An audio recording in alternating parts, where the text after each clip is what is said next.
الحمد للہ رب العالمین والصلاة والسلام علی سید المرسلین وعلی آلہ وصحابہ اجمعین اما بعد فاعوذ باللہ من الشیطان الرجیم بسم اللہ الرحمن الرحیم قال اللہ تبارک و تعالی فی القرآن المجید والفرقان الحمید یمحق اللہ الربا ویربی الصدقات صدق اللہ العظیم وصدق رسولہ النبی قال اللہ تبارک و تعالی فی شان حبیبہ ان اللہ و ملائکتہ یصلون علی النبی یا ایہا الذین آمنوا صلوا علیہ وسلموا تسلیما۔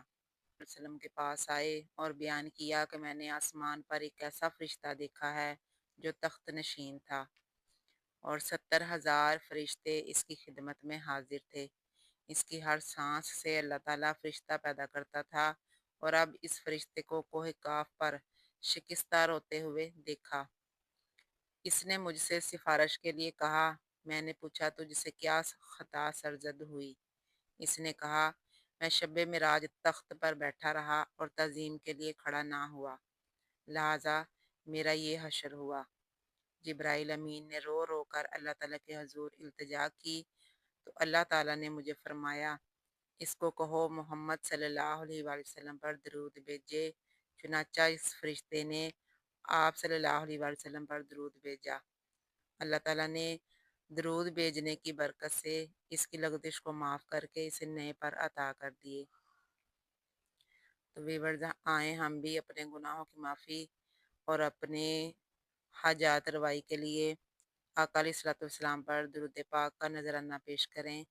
الصلاۃ والسلام علیکہ یا سیدی یا رسول اللہ، الصلاۃ والسلام علیکہ یا سیدی یا نبی اللہ، الصلاۃ والسلام علیکہ یا حبیب اللہ، الصلاۃ والسلام علیکہ یا نبی اللہ وعلی آلک وصحابک یا نور اللہ۔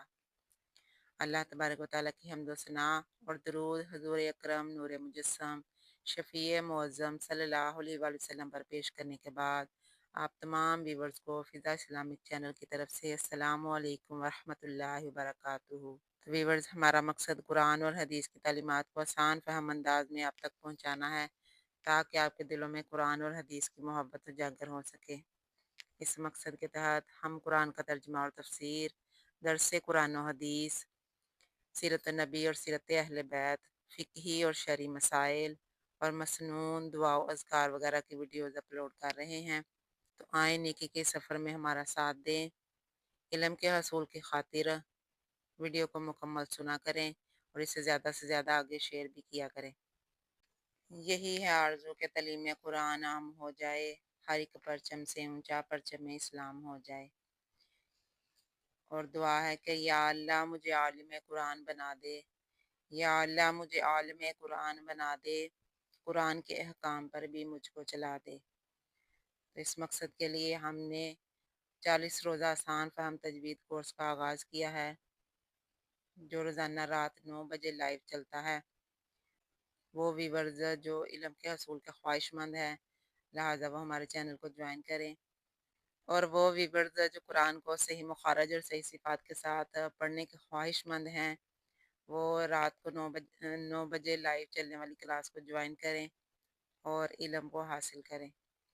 تو ویورز آج کے ہمارے شیڈول کے مطابق ہمارا آج کا موضوع درس قرآن و حدیث ہے، جس میں آج ہم صدقہ کی فضیلت بیان کریں گے۔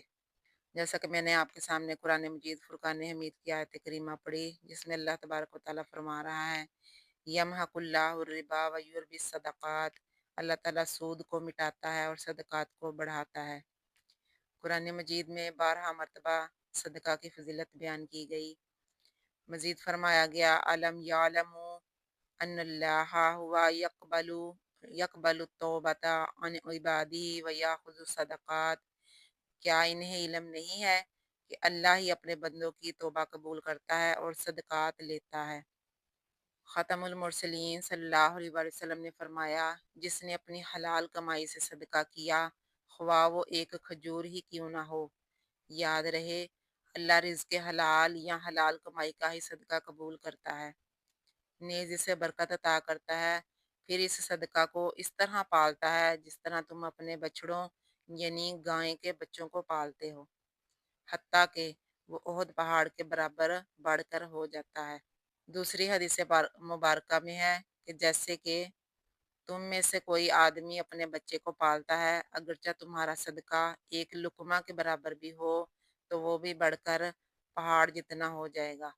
صدقہ سے مال کم نہیں ہوتا، اور اس بخشش کے طفیل اللہ تعالیٰ انسان کی عزت اور وقار کو بڑھاتا ہے۔ جو اللہ کی رضا کے لیے تواضع کرتا ہے، اللہ تعالیٰ اس کے مرتبہ کو بلند فرماتا ہے۔ طبرانی کی روایت ہے، صدقہ مال کو کم نہیں کرتا، بندہ جب صدقہ دینے کے لیے اپنا ہاتھ بڑھاتا ہے تو وہ بڑھ کر اللہ کے ہاتھ میں جاتا ہے، یعنی سائل کے ہاتھ میں جانے سے قبل ہی اسے اللہ تعالیٰ قبول فرما لیتا ہے۔ جب کوئی سوالی کے لیے بے پرواہی اختیار کرتا ہے یا دستے سوال دراز کرنے والے کو خالی ہاتھ لوٹا دیتا ہے تو اللہ اس پر تنگ دستی مسلط کر دیتا ہے۔ بندہ یہ کہتا رہتا ہے، یہ میرا مال ہے، وہ میرا مال ہے، حالانکہ اس کے مال کے 3 حصے ہیں۔ جو کھایا وہ فنا ہو گیا، جو پہنا وہ پرانا ہو گیا، اور جو اللہ کی راہ میں دیا وہی فائدہ مند ہے، اور جو باقی رہ گیا وہ لوگوں کے لیے ہے۔ روایت ہے کہ اللہ تعالیٰ تم میں سے ہر ایک کے ساتھ بغیر ترجمان کے کلام فرمائے گا۔ آدمی اپنے ساتھ دائیں بائیں آگے پیچھے وہی دیکھے گا جو اس نے دنیا میں اللہ کی راہ میں خرچ کیا تھا، اس سے ہٹ کر اسے آگ نظر آئے گی، لہٰذا آگ سے بچو، خواہ کھجور کا ایک چھلکا ہی خیرات کر کے بچو۔ روایت ہے کہ تم میں سے ہر ایک اپنے چہرے کو آگ سے بچائے، خواہ صدقہ میں کھجور کا ایک ٹکڑا ہی خیرات کر سکے۔ ختم المرسلین صلی اللہ علیہ وآلہ وسلم نے فرمایا، صدقہ گناہوں کو اس طرح مٹا دیتا ہے جیسے پانی آگ کو بجھا دیتا ہے۔ اے کعب بن حجرہ، جنت میں وہ گوشت اور خون داخل نہیں ہوگا جو حرام سے پیدا ہوا، اس کی آگ زیادہ مستحق ہے۔ اے کعب بن عجرہ، لوگ چلے جا رہے ہیں، کوئی تو اپنے نفس کو چھڑاتا جا رہا ہے، وہ اسے آزاد کرا رہا ہے، اور دوزخ سے، اور کوئی ہلاک کرتا جا رہا ہے۔ اے کعب بن عجرہ، نماز وہ نیکی ہے جو باعث قرب الہی ہے، روزہ ڈال ہے، صدقہ گناہوں کو اس طرح دور کر دیتا ہے جیسے طاقتور آدمی پتھروں کو دور کر دے۔ ایک روایت کے الفاظ یہ ہیں کہ جیسے پانی آگ کو بجھا دیتا ہے۔ صدقہ اللہ تعالیٰ کے غضب کو بجھاتا ہے اور بری موت کو ہٹاتا ہے۔ ایک روایت میں ہے کہ اللہ تعالیٰ صدقہ کی وجہ سے بری موت کے 70 دروازے بند کر دیتا ہے۔ ہر آدمی قیامت کے دن اپنے صدقہ کے سایہ میں ہوگا، حتیٰ کہ لوگوں کے درمیان فیصلہ کر دیا جائے گا۔ دوسری روایت میں ہے کہ انسان کبھی کچھ صدقہ کرتا ہے تو اس کی وجہ سے شیطان کے 70 جال ٹوٹ جاتے ہیں۔ ایک بار رسول اللہ صلی اللہ علیہ وآلہ وسلم سے عرض کیا گیا، یا رسول اللہ صلی اللہ علیہ وسلم، کون سا صدقہ افضل ہے؟ فرمایا، تنگ دست کی محنت، جو تنگ دستی کے باوجود صدقہ کرے اور جس کے اخراجات تیرے ذمے ہیں، یعنی کہ اہل و عیال، ان سے خرچ کرنا شروع کرو۔ نبی اکرم صلی اللہ علیہ وآلہ وسلم نے فرمایا، 1 درہم کا اجر 100 درہم سے بڑھ گیا۔ ایک شخص نے عرض کیا، یہ کیسے یا رسول اللہ صلی اللہ علیہ وسلم؟ تو آپ نے فرمایا، ایک آدمی کے پاس کثیر مال ہے، وہ اس میں سے 100 درہم لے کر صدقہ کر دیتا ہے، دوسرے آدمی کے پاس 2 درہم ہے اور وہ ان میں سے 1 درہم صدقہ کر دیتا ہے۔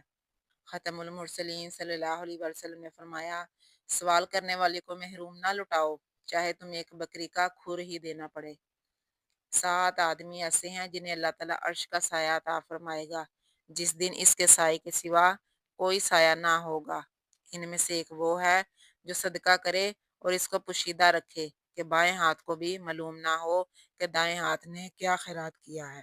بلائی کے کام برے مقامات سے بچاتے ہیں، اور پوشیدہ صدقہ قادر مطلق کا غصہ بجھاتا ہے اور صلہ رحمی عمر میں اضافہ کرتی ہے۔ آقا علیہ الصلوۃ والسلام سے سوال کیا گیا، یا رسول اللہ صلی اللہ علیہ وسلم، صدقہ کیا ہے؟ فرمایا، کئی گناہ اللہ تعالیٰ کے پاس مزید ہے۔ پھر آپ نے یہ آیت پڑھی، من ذا الذی یقرض اللہ قرضا حسنا فیضاعفہ لہ اضعافا کثیرہ، کون ہے جو اللہ تعالیٰ کو اچھا قرض دے تو اللہ اس کے لیے کئی گنا بڑھا دے۔ عرض کیا گیا، یا رسول اللہ صلی اللہ علیہ وسلم، کون سا صدقہ افضل ہے؟ آپ نے فرمایا، جو پشیدہ طور پر فقیر کو دیا جائے اور تنگ دستی میں مشقت اٹھا کر دیا جائے۔ پھر آپ نے یہ آیت پڑھی، ان اگر تم صدقات کو ظاہر کرو تو یہ بھی بہت بہتر ہے، اور اگر انہیں چھپاؤ اور چھپا کر فقراء کو دو تو یہ تمہارے لیے زیادہ بہتر ہے۔ جو مسلمان کسی مسلمان کو ننگے بدن ہونے میں کپڑے پہنا دے، اللہ تعالیٰ اسے جنت کا سبز لباس پہنائے گا، اور جو کسی مسلمان کو بھوک کی حالت میں کھانا کھلائے، اللہ تعالیٰ اسے جنت کے پھلوں سے کھلائے گا، اور جو مسلمان کسی مسلمان کو پیاس کی حالت میں پلائے تو اللہ تعالیٰ اسے مہر لگا ہوا خوشبودار مشروب پلائے گا۔ تین پر صدقہ ایک صدقہ ہے، اور رشتہ دار پر دو صدقہ، ایک صدقہ اور دوسرا صلہ رحمی۔ فرمایا کون سا صدقہ افضل ہے؟ فرمایا اس رشتہ دار پر جو تیری دشمنی چھپائے۔ دودھ دینے والی بکری وغیرہ صدقہ کرے تاکہ وہ اس کا دودھ پیے، پھر اس کو واپس کر دے، یعنی صرف دودھ پینے کے لیے دے، یا چاندی صدقہ کرے، یعنی درہم وغیرہ، یا اپنے رفیق سفر کو ہدیہ پیش کرے، ویسا ہے جیسا اس نے غلام کو آزاد کیا ہو۔ ہر قرض صدقہ ہے۔ ایک روایت میں ہے کہ آپ نے ایک جماعت کے پاس فرمایا کہ میں نے معراج کی رات کو جنت کے دروازے پر لکھا ہوا دیکھا کہ صدقہ کا اجر 10 گنا ہے اور قرض کا اجر 18 گنا ہے، یعنی کہ کسی کو قرض دینا بھی صدقہ ہے، اور پھر قرض دے کر اس کے لیے آسانی پیدا کی جائے، نہ کہ بار بار تنگ کیا جائے اور اس کو ذلیل و خوار کیا جائے۔ جو تنگ دست پر آسانی کرے گا، اللہ تعالیٰ دنیا اور آخرت میں اس پر آسانی اور فراخی فرمائے گا۔ کون سا اسلام بہتر ہے؟ فرمایا کھانا کھلاؤ، جس کو جانتے ہو یا نہیں جانتے ہو اسے بھی سلام کرو۔ سائل نے عرض کیا مجھے ہر چیز کی خبر دیجیے۔ فرمایا ہر چیز پانی سے پیدا ہوئی ہے۔ میں نے کہا مجھے ایسی چیز بتائیے کہ اس پر عمل کروں تو جنت میں داخل ہو جاؤں۔ فرمایا کھانا کھلاؤ۔ فرمایا کھانا کھلاؤ، سلام عام کرو، صلہ رحمی کرو، جب لوگ سو رہے ہوں تو رات کو نماز تہجد پڑھو، تم سلامتی کے ساتھ جنت میں داخل ہو جاؤ گے۔ رحمان کی عبادت کرو، کھانا کھلاؤ، سلام عام کرو، تم جنت میں سلامتی کے ساتھ داخل ہو جاؤ گے۔ رحمت کے اسباب میں سے مسکین مسلمان کو کھانا کھلانا ہے۔ جس نے اپنے بھائی کو کھلایا حتیٰ کہ وہ سیر ہو گیا، اور پانی پلایا حتیٰ کہ وہ سیراب ہو گیا، تو اللہ تعالیٰ اس سے آگ سے 7 خندق دور کر دے گا، اور ہر 2 خندق کے درمیان کا فاصلہ 500 برس کی مسافت ہے۔ ایک دفعہ آقا علیہ الصلوۃ والسلام کی بارگاہ میں چند صحابہ کرام تشریف لائے اور آ کے عرض کرنے لگے یا رسول اللہ فلاں قبیلہ ہم سے سبقت لے گیا، وہ نمازیں پڑھتا ہے، ہم بھی نماز پڑھتے ہیں، وہ روزے رکھتے ہیں، ہم بھی روزے رکھتے ہیں، وہ عبادات کرتے ہیں یا رسول اللہ ہم بھی عبادات کرتے ہیں، لیکن ان کے پاس مال کی کثرت ہے، وہ اپنے مال میں سے صدقات اور خیرات وغیرہ کرتے رہتے ہیں، جس کی وجہ سے وہ ہم سے سبقت لے گئے۔ یا رسول اللہ ہمارے پاس مال نہیں ہے کہ ہم بھی صدقہ و خیرات کر سکیں، تو آقا علیہ الصلوۃ والسلام نے فرمایا کہ لا الہ الا اللہ کہہ دو، یہ بھی تمہاری طرف سے صدقہ ہے۔ راستے سے کوئی تکلیف دہ چیز کو ہٹا دو، یہ بھی صدقہ ہے۔ 2 مسلمان بھائیوں کے درمیان صلح کروا دو، یہ بھی صدقہ ہے۔ کسی مسافر کو اس کی سواری پر سوار ہونے میں مدد کر دو، یہ بھی تمہارے لیے صدقہ ہے۔ کسی مسلمان کو مسکرا کر ملو، یہ بھی صدقہ ہے۔ تو لہٰذا ہمیں چاہیے کہ ہم اپنے مال سے اور اپنے اعمال سے صدقہ و خیرات وغیرہ کرتے رہیں تاکہ اپنے آپ کو جہنم کی آگ سے بچا سکیں۔ اللہ تعالیٰ ہم سب کے علم اور عمل میں اضافہ فرمائے۔ جو کچھ میں نے پڑھا اور جو کچھ آپ نے سنا اس پر عمل کرنے کی توفیق عطا فرمائے۔ ویڈیو اچھی لگی ہو تو اس کو لائک کر دیں اور زیادہ سے زیادہ شیئر کریں۔ جزاک اللہ۔